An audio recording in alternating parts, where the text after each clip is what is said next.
लालवन और मैं आपके साथ हूं नगमा शेख। पूर्वांचल की अहम खबरों के साथ पूर्वांचल न्यूज में। उत्तर प्रदेश सरकार ने कोरोना के मरीजों की परेशानी को देखते हुए कोरोना जांच को अब 24 घंटे कर दिया है। वहीं कुछ शहरों में कोरोना जांच अब 24 घंटे होगी, जिसमें से गोरखपुर भी शामिल है। गोरखपुर शहर से सटे चरगावा स्वास्थ्य केंद्र पर अब 24 घंटे किसी भी समय कोरोना की जांच कराई जा सकती है। सोमवार की शाम से ये सेवा शुरू हो गई है। इसके लिए शिफ्ट में डॉक्टर और अन्य स्वास्थ्य कर्मी तैनात कर दिए गए हैं। गोरखपुर में मुख्यमंत्री योगी आदित्यनाथ के निर्देशानुसार अब जांच की संख्या प्रतिदिन 1000 से बढ़ाकर करीब 2500 कर दी गई है। इस संख्या में और इजाफा किया जा सकता है ताकि समय से सभी संक्रमितों को चिन्हित कर उनका तत्काल इलाज शुरू कराया जा सके। तो वहीं जिले में L2 और L3 के बेड भी बढ़ाए जा रहे हैं। सप्ताह भर के भीतर BRD मेडिकल कॉलेज स्थित बाल चिकित्सा संस्था में 300 बेड का एक अस्पताल शुरू हो जाएगा। कोरोना की टेस्टिंग है, उसकी फैसिलिटी 24 घंटे वहाँ बनाई गई है और कोई भी वहाँ जाके कभी भी अपना टेस्ट करवा सकता है। वहीं अब 270 संक्रमित बुजुर्ग घर से अस्पताल में शिफ्ट होंगे। दरअसल जिले में बुजुर्ग कोरोना मरीजों की संख्या में प्रतिदिन इजाफा होते जा रहा है, जिसको देखते हुए प्रशासन का जोर 60 साल से अधिक उम्र के लोगों को और पहले भी गंभीर बीमारियों से ग्रसित सभी लोगों का अनिवार्य तौर पर कोरोना जांच कराने का है। इसी क्रम में होम आइसोलेट चल रहे 270 ऐसे संक्रमित जिनकी उम्र 60 साल या उससे अधिक है, उन्हें स्पोर्ट्स कॉलेज में बंद रहे अस्पताल में भर्ती कराया जा रहा है। इन सभी लोगों की सूची तैयार हो गई है और उन्हें शिफ्ट करने का काम भी शुरू कर दिया गया है। अभी तो हम लोग कुछ जिलों में करने जा रहे हैं जिसमें हमारे ज़्यादा संख्या में लोग आ रहे हैं। ये आप जानते भी हैं कि लखनऊ, कानपुर, ये इसमें केसेस कुछ ज़्यादा हो रहे हैं, मृत्यु भी हो रही है। और इसके अतिरिक्त गोरखपुर है, वाराणसी है, प्रयागराज है, बरेली है, मुरादाबाद है। इस तरह के जो बड़ी आबादी वाले शहर हैं, इनमें हम लोग टेस्टिंग करना शुरू कर दिए ज़्यादा से ज़्यादा। होम आइसोलेट चल रहे 60 साल से अधिक उम्र के कोरोना संक्रमितों को बेहतर स्वास्थ्य सेवाएं मिल सके और उनकी नियमित निगरानी हो सके, इसलिए उन्हें स्पोर्ट्स कॉलेज व अन्य L1 अस्पतालों में भर्ती कराया जा रहा है, जिससे कि गोरखपुर में कोरोना की वजह से मरने वालों की मरीजों की संख्या को भी कम किया जा सके और उनका सुचारू रूप से इलाज हो सके। गोरखपुर में लगातार बढ़ रही कोरोना मरीजों की संख्या को देखते हुए पहले तो जिले के अस्पतालों में बेडों की संख्या बढ़ाई गई और अब चरगावा स्थित स्वास्थ्य केंद्र में 24 घंटे कोरोना मरीजों की जांच होगी, जिससे ज़्यादा से ज़्यादा मरीजों को चिन्हित किया जा सके और उनका सुचारू ढंग से उपचार किया जा सके। जगदम्बा त्रिपाठी के साथ विकास श्रीवास्तव। गोरखपुर में कृषि विभाग के अफसर भले यूरिया की बिक्री में किसी गड़बड़ी से इनकार कर रहे हो, मगर पड़ताल में जो तथ्य सामने आ रहे हैं वो चौंकाने वाले हैं। शासन के निर्देश पर विभाग खाद खरीदने वाले किसानों का सत्यापन कर रहा है। साथ ही उन विक्रेताओं की भी जांच हो रही है जिन्होंने पिछले वित्तीय वर्ष में यूरिया बिना आधार के बेचा है। गोरखपुर में यूरिया के घोटाले में ज्यादातर गड़बड़ी बेलघाट ब्लॉक से सामने आई है। 20 बड़े खरीदारों में से 11 इसी ब्लॉक के खरीदार हैं जिन्होंने यूरिया में हेराफेरी की है। ब्लॉक के एक सहकारी समिति के सचिव प्रेमपाल ने खुद 9 टन यूरिया के साथ ही एक अन्य किसान विकास यादव को भी 9 टन यूरिया बेच दी, जबकि दोनों की खेती उतनी नहीं है, उन्हें इतनी बड़ी मात्रा में यूरिया की जरूरत हो। इसकी पुष्टि शासन की तरफ से भेजे गए नोडल अफसर ने भी की है। निरीक्षण के दौरान हमारे संज्ञान जो मेरे संज्ञान में आया और मुझे जो जानकारी मिली उसके अनुसार समितियों ने, सहकारी समितियों और निजी क्षेत्र में भी लोगों ने POS मशीन से कार्य करने को गंभीरता से नहीं लिया। उन्होंने सामान्य रूप से फर्टिलाइजर का वितरण किया, लेकिन POS मशीन से उसको का उपयोग नहीं किया उन्होंने। और इस लापरवाही के कारण जो स्टॉक था वो क्रमशः खारिज नहीं हुआ और फिर जब उन्हें पुनः फर्टिलाइजर जरूरत पड़ी तो फिर वो जो है उसको खारिज करने के चक्कर में उन्होंने औने पौने जिसको मन किया जिस तरह से उन्होंने परिवार वालों के नाम से, इष्ट मित्रों के नाम से, घर के लोगों के नाम से, उन्होंने आस पड़ोस के नाम से उन्होंने जो है ABCD जो भी है वो उन्होंने उसको खारिज किया और इसके कारण यह अनियमितता हुई है। गोरखपुर के बेलघाट ब्लॉक के एक सचिव कृष्णमणि शुक्ला ने अपने ही परिवार के इंदु शुक्ला और आशीष के नाम 60 टन से अधिक यूरिया बेच दी, जबकि इनके पास जितनी खेती है उसका काम 15 से 20 बोरे में हो जाता है। वहीं गोला के खाद विक्रेता ने अपनी ही पत्नी के नाम 9 टन यूरिया बेच दी। यूरिया में कालाबाजारी का खेल सचिव और दुकानदारों की मिली भगत से चल रहा है। Nepal one bureau, Gorakhpur. गोरखपुर के जैतपुर में सुमेर सागर तालाब से अवैध कब्जा हटाने का रास्ता साफ हो गया है। इलाहाबाद हाई कोर्ट ने ध्वस्तीकरण कार्रवाई के खिलाफ याचिका खारिज कर दी है। कोर्ट ने मामले की सुनवाई करते हुए कहा कि सुप्रीम कोर्ट के आदेश के अनुपालन कार्रवाई की जा रही है। इस मामले में डीएम गोरखपुर ने एक कमेटी गठित कर तालाब से अवैध कब्जा हटाने की मांग की थी। रिपोर्ट कमेटी ने 6 अप्रैल 2006 को सौंपी थी। रिपोर्ट इसी आधार पर डीएम ने 15 अप्रैल 2006 को अवैध कब्जा हटाने का दिया था याचिका। 14 साल बाद शुरू हुई ध्वस्तीकरण कार्रवाई को दी गई चुनौती पर कोर्ट ने हस्तक्षेप करने से इनकार करते हुए अवधेश श्रीवास्तव की तरफ से दाखिल याचिका खारिज कर दी है। खबर कुशीनगर से है, जहां कोरोना के चलते उत्तर प्रदेश में इंटर कॉलेजों के छात्र छात्राओं को वर्चुअल स्कूल के माध्यम से शिक्षा दी जाएगी। इसको लेकर संयुक्त शिक्षा निदेशक सप्तम मंडल गोरखपुर YN सिंह द्वारा प्रधानाचार्य से बैठक कर ई लर्निंग व्यवस्था की जानकारी दी गई है। उत्तर प्रदेश सरकार द्वारा कक्षा 9 व 11 के विद्यार्थियों के लिए स्वयं प्रभा चैनल 22 एवं कक्षा 10 व 12 के विद्यार्थियों के लिए DD न्यूज पर शैक्षणिक वीडियो प्रसारण के माध्यम से ई लर्निंग की व्यवस्था को लेकर बुद्ध इंटर कॉलेज कुशीनगर में संयुक्त शिक्षा निदेशक द्वारा प्रधानाचार्यों की बैठक में शैक्षणिक समय सारणी, विद्यार्थियों की समस्याओं समाधान, शिक्षकों की भूमिका आदि को लेकर विधिवत जानकारी दी गई। स्वयं प्रभा पर 9वीं और 11वीं की कक्षाएं संचालित होनी है और दूरदर्शन पर 10वीं और 12वीं की कक्षाएं संचालित होनी है और ये कक्षाएं सप्ताह के 5 दिन संचालित होंगी।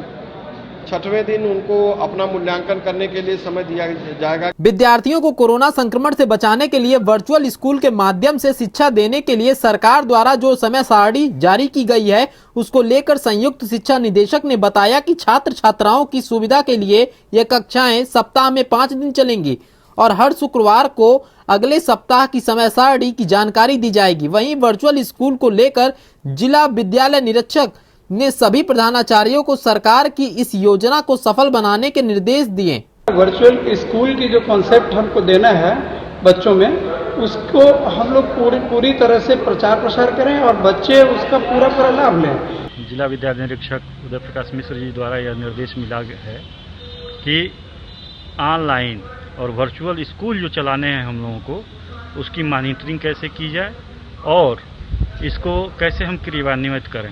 वर्चुअल स्कूल शुरू करने के साथ ही जिन छात्रों के पास संसाधन नहीं है उनकी समस्याओं को दूर करने के लिए भी शिक्षकों को अगल बगल के संसाधन वाले लोगों को प्रेरित करने की भी अपील की गई है। ग्रामीण क्षेत्र के बच्चों के लिए संसाधन सबसे बड़ी समस्या है। ऐसे में टीवी चैनलों के माध्यम से एक साथ वे कैसे शिक्षा ग्रहण कर पाएंगे, यह सवाल अभी से खड़ा होना शुरू हो गया है। कुशीनगर से दिनेश कुमार तिवारी। केंद्र सरकार द्वारा कुशीनगर एयरपोर्ट को जल्द शुरू करने का निर्देश मिलने के बाद एयरपोर्ट अथॉरिटी ऑफ इंडिया ने तेजी से काम शुरू कर दिया है। एयरपोर्ट का इंटरनेशनल मानक पूरा करने के लिए नई टर्मिनल बिल्डिंग बनाने का काम शुरू किया गया। गोरखपुर एयरपोर्ट के निदेशक और निर्माणाधीन कुशीनगर एयरपोर्ट के निदेशक AK द्विवेदी ने नई टर्मिनल बिल्डिंग का भूमि पूजन कर शिलान्यास किया। कुशीनगर इंटरनेशनल एयरपोर्ट को जल्द शुरू कराने के लिए पुरानी टर्मिनल बिल्डिंग के स्थान पर इस नई टर्मिनल बिल्डिंग का निर्माण किया जा रहा है। जर्मन तकनीकी से बनने वाली इस टर्मिनल बिल्डिंग की लागत लगभग 26 करोड़ रुपए है। महाराष्ट्र के western outdoor structure private limited company इस टर्मिनल बिल्डिंग को बना रही है, जिसे 3 महीने में इस काम को पूरा करना है। तो अब सारी व्यवस्था इंटरनेशनल नॉर्म्स के अनुसार की जाएगी। एयरपोर्ट जल्दी ही होगा, डेट बता पाना संभव नहीं है, लेकिन जो है जल्दी ही इसकी शुरुआत की जाएगी। इसका वर्क ऑर्डर 18 अगस्त को रिलीज हुआ है। उसके अंदर 100 दिन के अंदर इस बिल्डिंग को तैयार कर देना है। इस एयरपोर्ट पर अंतर्राष्ट्रीय स्तर की सुविधा और यात्रियों को ठहरने के मानकों को ध्यान में रखकर नई टर्मिनल बिल्डिंग का निर्माण किया जाएगा। कुशीनगर इंटरनेशनल एयरपोर्ट के बन जाने से यहाँ न केवल रोजगार बढ़ेगा बल्कि विश्व पटल पर कुशीनगर का नाम और भी मजबूती से स्थापित होगा। कुशीनगर को मिली इस सौगात के बाद पूर्वी उत्तर प्रदेश सहित बिहार को लाभ मिलने वाला है। अब बस इंतजार है उड़ान शुरू होने की। नेपाल वन के लिए कुशीनगर से राजकुमार गिरी। सूबे की सरकार भले ही अपराध पर नियंत्रण करने की बात कर रही हो, लेकिन बदमाशों के हौसले दिनों दिन बढ़ते ही जा रहे हैं। बलिया जिले में फेफना गांव में एक पत्रकार को ग्राम प्रधान के दरवाजे बुलाकर सिर में गोली मारकर हत्या कर दी गई। फेफना गांव के गेट के अंदर पड़ा शव पत्रकार रतन कुमार सिंह का है, जिनको ग्राम प्रधान के घर बुलाया गया और हत्या कर दी गई। पुलिस का कहना है कि भूसा पुआल रखने के लिए विवाद हुआ था, जिसको लेकर हत्या हुई। तीनों आरोपी को भी गिरफ्तार कर लिया गया है और लापरवाही के आरोप में थाना अध्यक्ष फेफना को निलंबित कर दिया गया है। पूर्व में इनके पटीदारों से कुछ विवाद था, उस विवाद के संदर्भ में ही यह घटना कारित हुई। प्रभारी निरीक्षक को निलंबित कर दिया गया नहीं, और बाकी सभी लोगों की जांच कर सबको कार्रवाई किया जाएगा। पुलिस हत्या को आपसी रंजिश बता रही है, लेकिन मृतक के पिता का कहना है कि आज किसी प्रकार का कोई विवाद नहीं हुआ। प्रधान का भाई बुलाकर ले गया था और बेटे की हत्या कर दी गई। वहीं चचेरे भाई रोहित सिंह की माने तो दिसंबर में झगड़ा हुआ था, आज कोई विवाद नहीं हुआ। कोई पुआल का कोई इसका मामला नहीं था। वहाँ पर चल करके देख लीजिए, न वहाँ पुआल है न भूसी है, कुछ नहीं है वहाँ पर। पुलिस एकदम झूठी कहानी ये कर रही है। आपसी विवाद का मतलब हत्या नहीं। जिस जमीन पर पुआल और भूसा रखने को बताया जा रहा है, वहाँ कहीं भी भूसा और पुआल नहीं है। वहीं आक्रोशित पत्रकारों ने साथी की हत्या के विरोध में धरना दिया और मांग किया कि परिजनों को 1 करोड़ रुपए की सहायता राशि और स्वर्गीय रतन की पत्नी को सरकारी नौकरी दी जाए।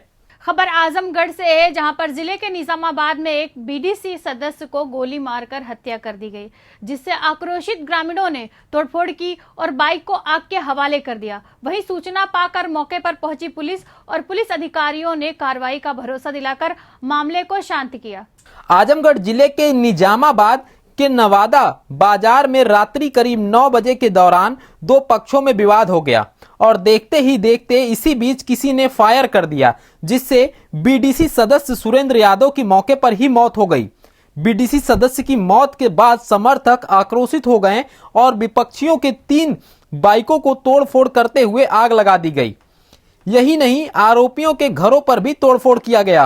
कहा सुनी हुई है, गाली गलौज हुआ है और इनको ऑन स्पॉट वहीं गोली मार दी गई। सूचना मिलते ही डीआईजी और एसएसपी मौके पर फोर्स के साथ पहुंच गए और आरोपियों के साथ कार्रवाई करते हुए कुछ लोगों को हिरासत में भी लिया गया है। फिलहाल मौके पर भारी संख्या में पुलिस फोर्स तैनात कर दिया गया है। इस कड़ी में निश्चित रूप से जो भी घटना हुई है, घटना अपने आप में पूरी तरह से पुलिस की नज़र में जो हीनियस क्राइम की श्रेणी में आता है उस श्रेणी में है और पुलिस इस पर कठोरतम विधिक कार्रवाई अपनी तरफ से सुनिश्चित कर रही है। आजमगढ़ में हर रोज अपराधियों के हौसले बुलंद होते नजर आ रहे हैं। हाल ही के दिनों में एक दलित प्रधान की हत्या कर दी गई, उसके बाद एक और बीडीसी सदस्य की हत्या। यह दोनों ही घटना बता रहे हैं कि आजमगढ़ में पुलिस व्यवस्था पूरी तरह से लचर हो चुकी है। आजमगढ़ से रतन प्रकाश की रिपोर्ट। खबर वाराणसी से है, जहां पर कोविड-19 के एक मरीज के 4थी मंजिल से कूदकर आत्महत्या करने के मामले को 24 घंटे भी नहीं गुजरे थे कि वाराणसी बीएचयू के सुपर स्पेशलिटी अस्पताल की एक और बड़ी लापरवाही सामने आ गई। लापता कोविड मरीज का शव अस्पताल के ही परिसर में मिला। Varanasi BHU super specialist hospital के कोरोना वार्ड से 22 अगस्त की रात गायब हुए लंका थाना क्षेत्र के रहने वाले 23 वर्षीय युवक अजय कुमार का शव हॉस्पिटल परिसर से ही बरामद हो गया।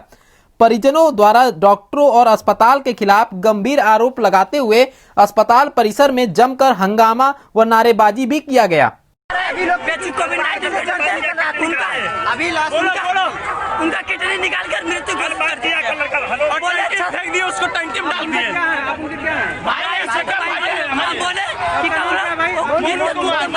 सर सुंदरलाल चिकित्सालय के अधीक्षक डॉक्टर एस.के. माथुर ने इस घटनाक्रम पर अपना बयान जारी किया। क्योंकि ये हेड इंजरी का पेशेंट था, इसको भी मनोविकार की एक प्रॉब्लम रही और उसी दौरान इसने वहाँ से डक के थ्रू एक बिल्कुल क्लोज लूप में भागने की वहाँ से कोशिश करी या अस्पताल में नीचे उतरने की दूसरी मंजिल से कोशिश करी, जिसका दुष्परिणाम इसकी मौत के रूप में सामने आया। आपको बता दें कि पूर्वांचल के एम्स कहे जाने वाले बीएचयू के इस हॉस्पिटल पर जिला प्रशासन के साथ ही प्रदेश सरकार का भी कोई कंट्रोल नहीं है। इस हॉस्पिटल की बड़ी बड़ी लापरवाही आए दिन सामने आती है। हॉस्पिटल की लापरवाही को देखकर अब लोग अपने परिजनों का इलाज इस हॉस्पिटल में कराने से घबराने लगे हैं। वाराणसी से मनीष चौरसिया की रिपोर्ट। यूपी के तराई वाले कई जिलों में बाढ़ ने कहर बरपा रखा है। प्रयागराज में भी गंगा और यमुना दोनों नदियों का जलस्तर लगातार बढ़ता जा रहा है। हालांकि दोनों नदियां अभी खतरे के निशान से काफी नीचे बह रही हैं, लेकिन बढ़ते जलस्तर ने लोगों की चिंता बढ़ा दी है। प्रयागराज में गंगा नदी आधा सेंटीमीटर प्रति घंटे और यमुना नदी 1.5 सेंटीमीटर प्रति घंटे की रफ्तार से बढ़ रही हैं। बढ़ते जल स्तर की वजह से पक्के घाटों और संगम जाने वाले रास्तों पर पानी भरने लगा है। बीते 24 घंटे की अगर बात करें तो गंगा नदी का जल स्तर 15 सेंटीमीटर और यमुना नदी का जल स्तर 40 सेंटीमीटर बढ़ा है। अब जल स्तर दिन पे दिन बढ़ता चला आ रहा है। तो हम तो यहाँ धूमनगंज थाने से आए हुए हैं वहाँ से। तो पहले तो ऐसा नहीं था, अब दिन पे दिन देख रहे हैं बाढ़ बढ़ती चली जा रही है। आज 3-4 दिन से गंगा जमुना का जल स्तर तेजी से बढ़ रहा है। यहाँ के पुरोहित दुकानदार जो व्यवसाय करने वाले हैं, धीरे धीरे हम भी लोग अपना चौकी तखत छपरा धीरे धीरे ऊपर की ओर ले जा रहे हैं। पिछले 24 घंटे में गंगा जी का 15 सेंटीमीटर बढ़ी हुई है और जमुना जी 40 सेंटीमीटर का बढ़ी हुई है, जो कि गंगा का रफ्तार आधा सेंटीमीटर प्रति घंटा है और जमुना जी का रफ्तार 1.5 सेंटीमीटर प्रति घंटे के हिसाब से बढ़ रही है। और बाढ़खंड के इस कार्यालय से लगातार निगरानी रखी जा रही है। जिस रफ्तार से नदियों का जल स्तर बढ़ रहा है, उत्तराखंड और मध्य प्रदेश की बारिश का पानी यहां पहुंचकर लोगों को मुसीबत में डाल सकता है। वहीं सिंचाई विभाग के बाढ़ कंट्रोल रूम से 24 घंटे दोनों नदियों के बढ़ रहे जल स्तर पर नजर रखी जा रही है। खबर देवरिया से है, जहां मेडिकल कॉलेज निर्माण में कार्य कर रहे एक मजदूर की सरिया से दबकर मौत हो गई। सूचना मिलते ही जिला प्रशासन मौके पर पहुंच गया। देवरिया जनपद के ग्राम कोटवा थाना रामपुर कारखाना के निवासी जयप्रकाश यादव पुत्र रामकृष्ण यादव पिछले 4 महीने से बेंसा कंपनी द्वारा चल रहे मेडिकल कॉलेज निर्माण कार्य में काम कर रहे थे।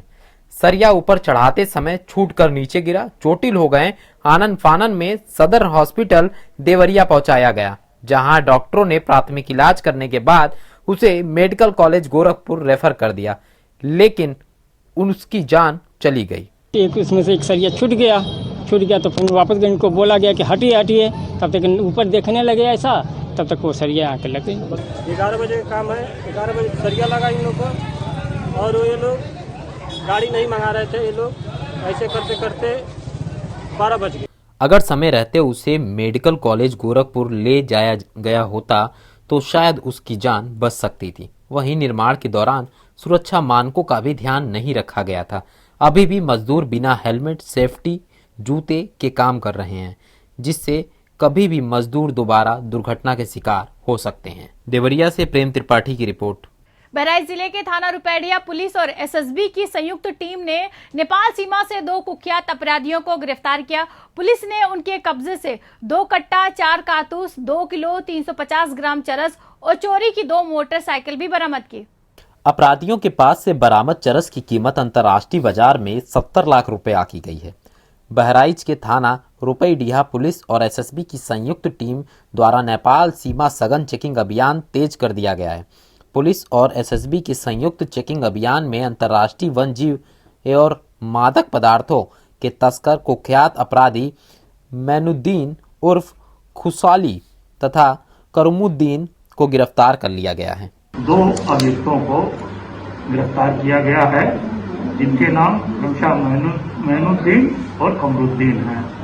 इन दोनों के पास से 2 अदद तमंचे, 4 जिंदा कारतूस, 12 बोर, 2 12 सिंगा की सींग तथा 2 किलो 300 ग्राम चरस और 2 मोटरसाइकिल चोरी की बरामद हुई हैं। इस बरामदगी के आधार पर इनके विरुद्ध मुकदमा पंजीकृत करके इनको जेल भेजा जा रहा है। रुपैडिया पुलिस और एसएसबी की संयुक्त टीम द्वारा चेकिंग अभियान के दौरान गिरफ्तार कुख्यात अपराधी मैनुद्दीन और खुरचाली के विरुद्ध थाना मोतीपुर, मूर्तिहा, थाना रुपैडिया में एनडीपीसी एक्ट, चोरी, डकैती, लूट के 8 मुकदमे दर्ज हैं। वहीं दूसरे गिरफ्तार सातिर अभियुक्त करमुद्दीन के विरुद्ध विभिन्न थानों में 11 मुकदमे पंजीकृत हैं। कमरुद्दीन पूर्व में एनडीपीसी एक्ट के तहत 11 वर्ष की सजा और 1 लाख रुपए जुर्माने से दंडित हुआ है। वह पेरोल पर रिहा होकर आया था।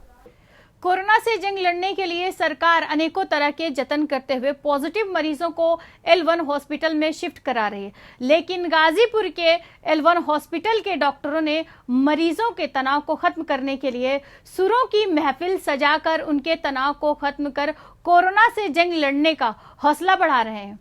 मैंने जज्बात निभाए उसूलों की जगह है। इन दिनों सोशल मीडिया में एक वीडियो वायरल हो रहा है जहां कोरोना क्वारंटाइन सेंटर में एक कोरोना पॉजिटिव मरीज अपने स्वर से लोगों का मन बहला रहा है और अन्य साथियों का हौसला बुलंद कर रहा है। ये वायरल वीडियो जनपद गाजीपुर के सेहणी क्वारंटाइन सेंटर का है, जहां नंदगंज क्षेत्र के बरहपुर गांव का रहने वाला परमेश्वर कश्यप को कुछ दिन पहले कोरोना पॉजिटिव होने पर लाया गया था। उससे क्या मिटा है कोरोना जिसे आपने नवाजा, नक्शे कदम पे तेरे ये गुलाम चल रहा है, तेरी रहमतों का दरिया सारे आम चल रहा है। मैंने पूजनीय नोडल अधिकारी डॉक्टर अवनीश सिंह जी से रिक्वेस्ट किया कि मैं कुछ गाना गा के लोगों का मन बहलाना चाहता हूँ। मैं जितने भी यहाँ के मरीज हैं उनको मोटिवेट करना चाहता हूँ, तो उन्होंने सारी सुविधाएं मुहैया कराई। मेरे द्वारा गाए हुए गाने को लोगों ने काफी प्यार दिया। जिसे सेहणी अस्पताल में रखा गया है। वैसे तो परमेश्वर कश्यप को गायिका का बहुत शौक है। परमेश्वर नंदगंज के सावित्री बालिका विद्यालय और शहीद इंटर कॉलेज के सांस्कृतिक कार्यक्रमों में अपने सुरों का जादू बिखेर चुका है। परमेश्वर की गरीबी के कारण इंडस्ट्री जगत में नाता नहीं जुड़ा, जबकि दिल्ली से मुंबई तक परमेश्वर स्ट्रगल कर चुका है और अब वह कोरोना पॉजिटिव है, जहां क्वारंटाइन सेंटर में मरीजों को अपने सुरों से दुख बांट रहा है। हम जैसा जानते हैं कि तनाव हमारे स्वास्थ्य और इम्यूनिटी को घटाता है और नुकसान भी करता है, और फिर इसके दौरान मुझे पता चला कि एक परमेश्वर पेशेंट है जो कि गायक है। वो इन मरीजों के लिए कुछ करना चाहता था, गा के उनका तनाव दूर करना चाहता था। तो हमने यहाँ के प्रोटोकॉल को फॉलो करते हुए जो भी अरेंजमेंट हो सका हमने किया। L1 हॉस्पिटल के इंचार्ज डॉक्टर अभिनव ने बताया कि यहाँ पर कोरोना मरीजों में काफी तनाव रहता है, लेकिन यह लड़का अपनी गायिका से कुछ पलों के लिए मरीजों का तनाव कम करने का प्रयास कर रहा है। गाजीपुर से देवव्रत विश्वकर्मा की report.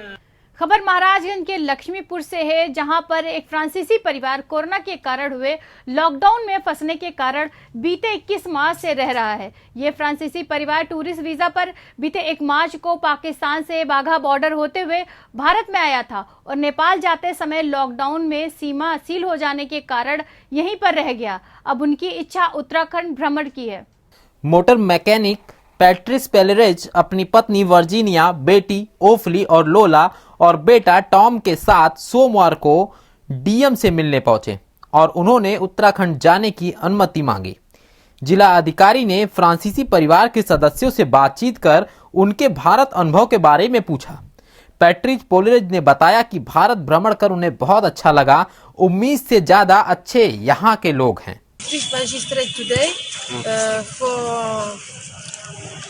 For have a pass, we need the help of district magistrate. फ्रांसीसी परिवार के 5 सदस्य यहाँ कोल्हुई गांव के पास में रह रहे थे और ये लोग अभी तक वहाँ रहते चले आए हैं।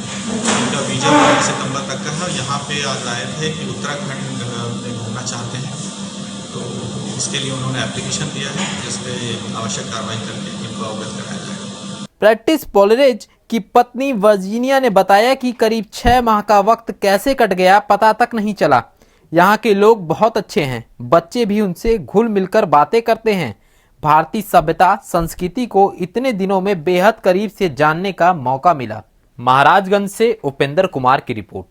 खबर कुशीनगर से है। कुशीनगर के खड्डा तहसील में उस वक्त हंगामा मच गया जब लेखपालों और सीएससी के स्वास्थ्य कर्मियों के बीच मारपीट हुई। दरअसल ये पूरा मामला सिर्फ एक बाइक पार्किंग को लेकर शुरू हुआ।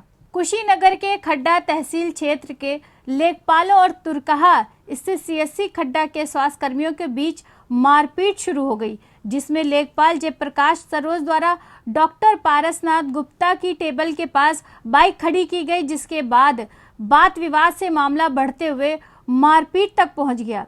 मारपीट से वहां मौजूद मरीजों में अफरा तफरी मच गई। इलाज कराने आए सर्पदंश का शिकार मरीज को भी डॉक्टर के द्वारा छोड़ दिया गया भगवान भरोसे। मामले के बढ़ जाने के बाद मौके पर सीएमओ, तहसीलदार और खड्डा पुलिस पहुंची। पूर्वांचल न्यूज में आज बस इतना ही। कल फिर होगी आपसे मुलाकात। नमस्कार।